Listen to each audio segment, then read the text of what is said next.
Hi hello అందరికీ నమస్తే. నేను మీ Jyothi Vemula. Welcome back to my channel Vemula వారి వంటిల్లు. అందరూ ఎలా ఉన్నారు ఫ్రెండ్స్, బాగున్నారా? నేనైతే చాలా బాగున్నానండి. మీరు కూడా చాలా చాలా బాగుండాలని భగవంతుడిని మనస్ఫూర్తిగా అయితే కోరుకుంటున్నాను ఫ్రెండ్స్. ఇంక ఈరోజు మన వీడియో వచ్చేసి నేను మొదటి కార్తీక సోమవారం సందర్భంగా ఈరోజు సోమవారం నేను ఉపవాసం ఉన్నాను కాబట్టి ఈ పూట సాయంత్రం భగవంతుడికి నైవేద్యం పెట్టడానికి అయితే మాత్రం నేను పాల పొంగల్ అయితే చేశాను ఫ్రెండ్స్. ఇంకా లేట్ చేయకుండా ఈ పాల పొంగల్ నేను ఎలా చేశాను అనేది అయితే ఫుల్ వీడియో అయితే చూపించేస్తానండి. వీడియో అయితే స్టార్ట్ చేసేద్దాము.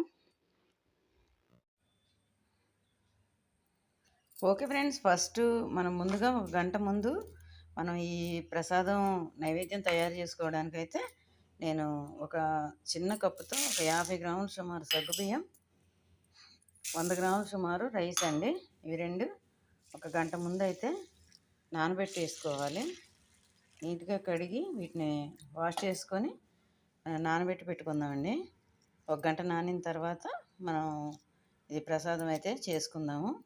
తక్కువ బియ్యం వేసి చిక్కటి పాలతో కమ్మని పరమాన్నం అయితే చేస్తున్నా ఫ్రెండ్స్. ఈరోజు నేను కార్తీక సోమవారం సందర్భంగా స్వామికి నైవేద్యంగా సాయంత్రం పూజకి చేస్తున్నాను. ఇప్పుడు ఈ సగ్గు బియ్యం కడిగి వాష్ చేసి నానబెట్టుకుందాం. ఓకే ఫ్రెండ్స్, ఇప్పుడు మనం ఫస్ట్ ముందుగా దీనికోసం నేను ఈ పాల పొంగల్ చేయడానికి ఫస్ట్ స్టవ్ వెలిగించి గిన్నె పెట్టుకొని 1/2 లీటరు చిక్కటి పాలు అయితే తీసుకుంటున్నానండి.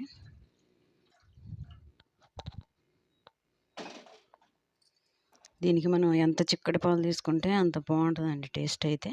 ఇప్పుడు ఈ పాలు అయితే పొంగు రావాలి. పాలు అయితే పొంగు వస్తున్నాయి ఫ్రెండ్స్. ఇప్పుడు మనం రైస్ అయితే వేసేసుకుందాం. ఇందులో చక్కగా బియ్యం నానిపోయి ఉన్నాయి కదండి. ఇప్పుడు రైస్తో పాటు రైస్ వేసుకున్న తర్వాత వెంటనే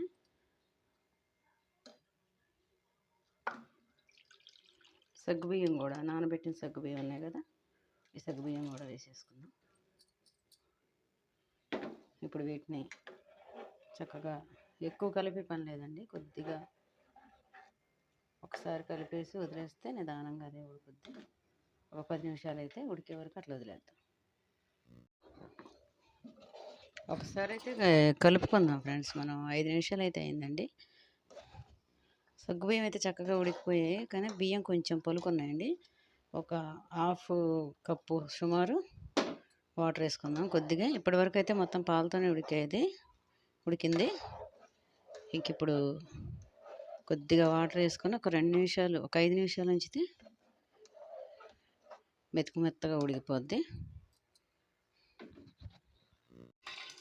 ఓకే ఫ్రెండ్స్, మనకు ఇది పొంగల్ అయితే దగ్గరకు వచ్చేసిందండి. చక్కగా అన్నం కూడా మెత్తగా ఉడికిపోయింది.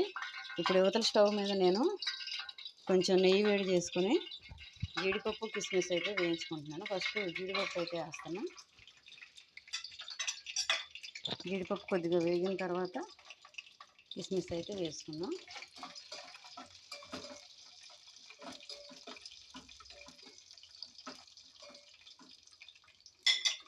ఇప్పుడు ఇందులో నేను ఒక 150 గ్రాముల వరకు అయితే, 1/4 కేజీకి తక్కువే ఉందండి బెల్లం. 150 గ్రాములు సుమారు బెల్లం అయితే వేసేసా. చక్కగా చిక్కటి పాలతో కమ్మగా మనం కార్తీక సోమవారం సందర్భంగా చక్కగా శివయ్యకు నైవేద్యం అయితే తయారైపోయింది ఫ్రెండ్స్. ఒక 2 నిమిషాలు అయితే అయిపోద్ది. ఇది కొంచెం కలర్ఫుల్గా కనిపించడానికి నేను కిస్మిస్ కూడా అందులో వేసేసుకుంటున్నానండి. ఇది కొంచెం కలర్ఫుల్గా కనిపించడానికి లిటిల్ బిట్ కొద్దిగా పసుపు అయితే వేసుకుంటున్నాను. నేను ఏ స్వీట్లోనైనా సరే ఫుడ్ కలర్ అయితే వాడను ఫ్రెండ్స్. ఇది కొంచెం వేసుకుంటే మనకి కలర్ఫుల్గా కనిపిస్తుంది, బాగుంటుంది చూడడానికి.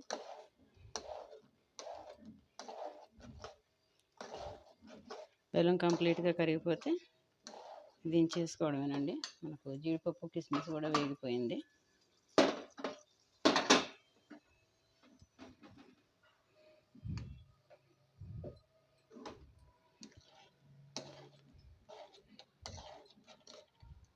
ఇప్పుడు ఒక 2 నిమిషాలు అయితే బెల్లం కరిగిపోద్దండి. ఇప్పుడు దీంట్లో కొద్దిగా ఇలాచీ పౌడర్ వేసుకుందాం.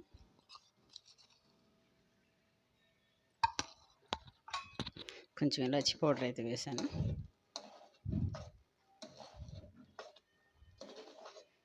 ఇది నేను వేసింది ఆర్గానిక్ బెల్లం అండి, అందుకని కొంచెం కలర్ రెడ్డిష్ అయితే వచ్చింది బెల్లం. మామూలు మన 4 పలకలుగా ఉండే చెక్క కాదు, అందుకని.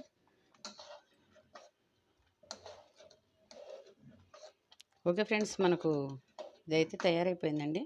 ఇంకా నేను స్టవ్ అయితే బంద్ చేసుకుంటున్నాను. ఇప్పుడు దీనిలో పైనుంచి జీడిపప్పు కిస్మిస్ అయితే వేసుకుంటున్నానండి.